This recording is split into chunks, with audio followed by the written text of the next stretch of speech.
Hello everybody, this is Toys R Us, and for this special figure showcase and review we're going to be looking at the 1988 Autobot Pretender Beast Chainclaw. So what we're going to do with this video, we're going to have a detailed look at him in both of his modes, help you decide how you want to display him.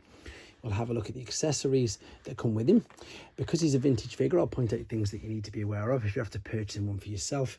And then we can also have a look at how his Pretender gimmick worked, see how he was packaged and named differently in different countries, and of course see how he looks and compares with some of the other Pretender Beasts as well.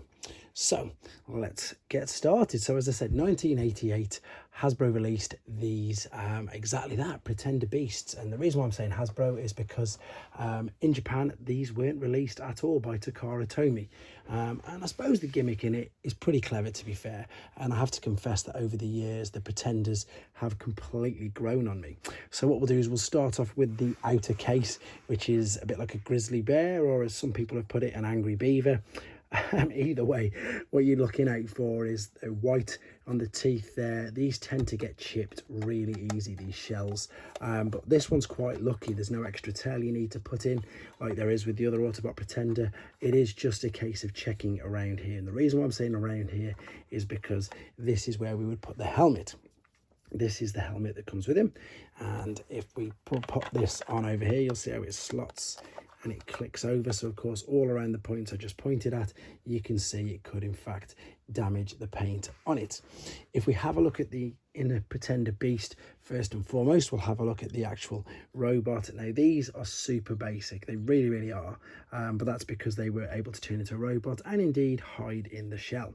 So we've got things to be aware of is the corrosion on the screws inside there. Stickers with these, they tend to always come off, and again that's due to the fact of what you can do with them, which I'll show you in a second. The transformation process is super simple. I'm going to be uploading it with a full montage in a second on another video, but I'll do some of it on here as well. What I'm going to show you first and foremost though is the robot mode, and for the robot we've got a bit of articulation in the head. It will spin all the way around. The arms will in fact go near enough all the way around, but they are hindered by the legs. You can move them, you can put them back like that, but obviously it's not too bad from the front, but from the side you're going to really struggle putting him on a shelf for that particular reason. It is pretty obvious to see what the transformation is, but I am going to do it in a second because I'm going to do it in twofold to put him into the shell. Now the other accessory that comes with him is this double blaster. Now these are unfortunately together, you can't separate these at all. Now what you've got here is a 5mm peg and a smaller one. Reason for this is the larger peg can either go in the shell like that to power up your angry bear, or of course it can go in the back of the normal beast mode like this, which again looks okay, but obviously with this now, unfortunately you can see there's no hand grips there. So what you've got is just on the, I suppose it's on the elbow joint really rather than the shoulder. You can attach it there, and I've got to confess this is probably the one that doesn't really look that good, and I'm just going to see if it in fact topples. Oh no, yeah, so to get him to not topple over you do need these in the center. If you put these behind, not that you probably would anyway, as you'll see, oh, he may topple over. The carpet might be the only thing that is just keeping him up together. Right, let's move these out of the way. We're going to have a quick look at the boxed version, and the reason for this is I'm being asked more and more to show what actually came inside the box. So unfortunately this isn't the greatest example, but I can still do my best to show you.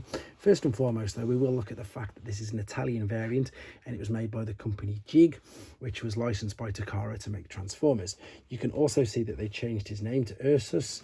We've got the transformation process there on the top, which I'm going to show you in a second, and the colours on here look slightly different.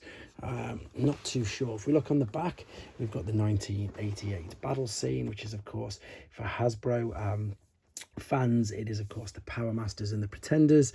Even though I've just said this wasn't released in Japan, the artwork for Japan was Super God Master Force. We've got the tech spec there, and we've got 2 robot points. Now this is all I'm going to show you on the inside. Unfortunately this is yellowed, but Pretenders came a little bit like us those Autobot cars, and what I mean by that is they came with a backing sort of card and a bubble that fit over it.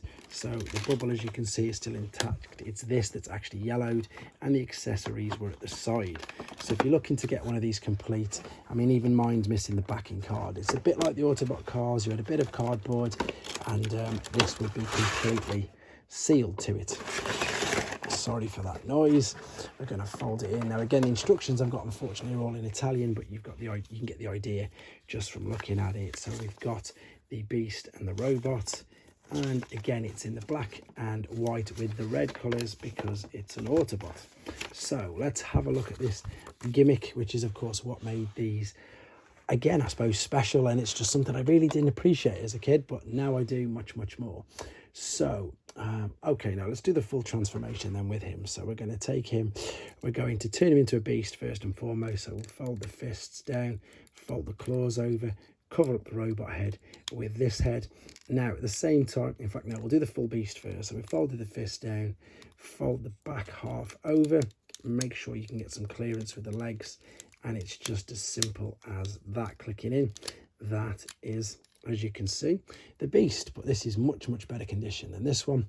The plastic is much more vibrant, so that's something else to look out for, but this one has no stickers at all.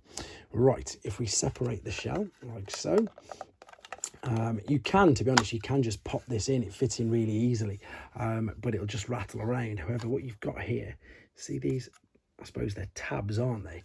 Or guides, shall we say? Yeah, they're better off saying they're guides. What you can do is if you fold the fist in like so, let's turn these right out of the way for now. Bring the arm down and literally fold it in on itself like this. Oh, there we go.